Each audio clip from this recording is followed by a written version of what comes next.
Uliyannoor government LP സ്കൂളിൽ അന്താരാഷ്ട്ര അറബി ദിനം വളരെ വിപുലമായി ആഘോഷിച്ചു. അറബി അധ്യാപിക സാജിദ പരിപാടികൾക്ക് നേതൃത്വം നൽകി. 1-2 ക്ലാസ്സുകളിലെ കുട്ടികളുടെ അറബി അക്ഷര കാർഡുകൾ ഉപയോഗിച്ചുള്ള ഡാൻസ് വളരെ ആകർഷണീയമായി. 3-4 ക്ലാസ്സിലെ കുട്ടികൾ അറബി അക്ഷരങ്ങൾ പതിച്ച പേപ്പർ തൊപ്പിയും ബാഡ്ജും ഉണ്ടാക്കി അണിഞ്ഞതും ഭംഗിയേകി. 5ാം ക്ലാസ്സിലെ കുട്ടികൾ അവതരിപ്പിച്ച അറബി അസംബ്ലിയിൽ ഭാഷയുടെ പ്രാധാന്യത്തെക്കുറിച്ചുള്ള ആയിഷ നൂറയുടെ വാക്കുകൾ ഏറെ ശ്രദ്ധേയമായി.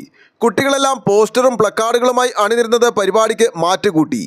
മറ്റ് അധ്യാപികമാരും ജീവനക്കാരും പരിപാടിയിൽ സന്നിഹിതരായി. അറബി ക്ലബിന് കീഴിൽ തയ്യാറാക്കിയ അസാഹിയ അറബി magazine school leader Wafa Mariyam പ്രധാന അധ്യാപിക സനോബി ടീച്ചർക്ക് നൽകി പ്രകാശനം ചെയ്തു. മാഗസിൻ തയ്യാറാക്കിയ കുട്ടികളെ ടീച്ചർ അഭിനന്ദിക്കുകയും അറബി ദിനാഘോഷത്തിന് ആശംസ അറിയിക്കുകയും ചെയ്തു. ആലുവ ലൈവ് ന്യൂസിനു വേണ്ടി സിദ്ദീഖ് കാരക്കാടിനൊപ്പം സനൂപ് കളമശ്ശേരി.